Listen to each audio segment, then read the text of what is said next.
Welcome to KRR kitchen. இன்னைக்கு நம்ம கிச்சனில் இந்த வெயில் காலத்துக்கு ஏற்ற மாதிரி நல்ல ஒரு அருமையான ஜூஸ் ரெசிபி தான் பார்க்க போகிறோம். இன்னைக்கு நம்ம வெள்ளரி பழம் ஜூஸ் எப்படி செய்கிறதுன்னு தான் பார்க்க போகிறோங்க.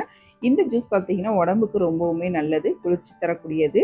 டேஸ்ட்டும் பார்த்தீங்கன்னா ரொம்ப அருமையாக இருக்கும். இந்த வெள்ளரி பழம் ஜூஸ் எப்படி செய்கிறதுன்னு நம்ம வீடியோக்குள்ளே போய் பார்ப்போம். அதுக்கு முன்னாடி நம்ம சேனல் இன்னும் சப்ஸ்கிரைப் பண்ணலைன்னா சப்ஸ்கிரைப் பண்ணி வச்சுக்கோங்க. கூடவே பெல் சிம்பிள் ப்ரெஸ் பண்ணி ஆளுங்கிற ஆப்ஷனையும் ப்ரெஸ் பண்ணி வச்சுக்கோங்க.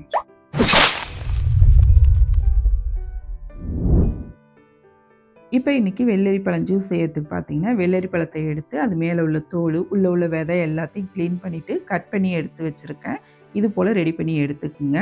வெள்ளரி பழம் வாங்கும்போது பார்த்தீங்கன்னா, வெடித்த பழமாக பார்த்து வாங்குங்க. அதுதான் நல்லா பழுத்த பழமாகவும் இருக்கும், ஜூஸுக்கு டேஸ்ட்டாகவும் இருக்கும், வெறுமனே சாப்பிட்றதுக்கும் டேஸ்ட் நல்லாயிருக்கும்.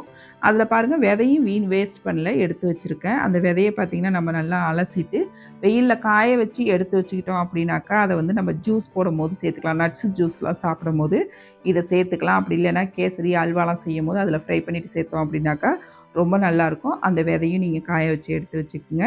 இப்போ வாங்க ஜூஸ் எப்படி செய்கிறதுன்னு பார்ப்போம். அதுக்கு பார்த்திங்கன்னா, எந்த அளவுக்கு தேவையோ வெள்ளரி பழத்தை மிக்ஸி ஜாரில் சேர்த்துக்குங்க.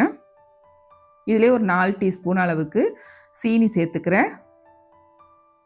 இதில் பார்த்தீங்கன்னா, காய்ச்சி ஆற வச்ச பால் இன்றைக்கி சேர்க்க போகிறேன். இது ஒரு 200 ml அளவுக்கு இருக்குது. இது வந்து ஃப்ரிட்ஜில் ஒரு 1/2 மணி நேரமாக வச்சு எடுத்துருக்கேன். நல்லா சில்லுன்னு இருக்குது இந்த பால். இப்படியும் சேர்த்துக்கலாம். அப்படி இல்லைன்னா நீங்கள் ஐஸ் க்யூப்ஸ் கூட சேர்த்துக்கலாம் கூலிங்க்கு. பால் சில்லுன்னு சேர்க்கறதுனால நான் இன்றைக்கி ஐஸ் க்யூப்ஸ் சேர்க்கலை. இதில் பார்த்திங்கன்னா, ஒரு 1/4 டீஸ்பூன் அளவுக்கு ஏலக்காய் தூள் சேர்த்துருக்கேன். இப்போ இதை நல்லா நைஸாக அடித்து எடுத்துக்குவோம். இப்போ பாருங்கள், பழம் நல்லா நைஸாக அடித்து எடுத்துகிட்டு வந்துட்டேன். நம்மளோட வெள்ளரி பழம் ஜூஸ் ரொம்ப அருமையாக ரெடி ஆகிடுச்சிங்க.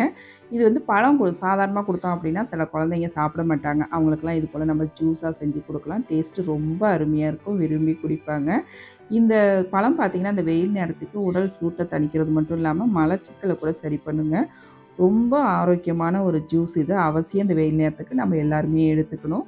இந்த ஜூஸ் ரெசிபியை நான் இன்றைக்கி சொன்னது போல் ட்ரை பண்ணி பாருங்கள். பால் சேர்க்க விருப்பம் இல்லாதவங்க வெறுமனே கூட இதை செஞ்சு குடிக்கலாம்.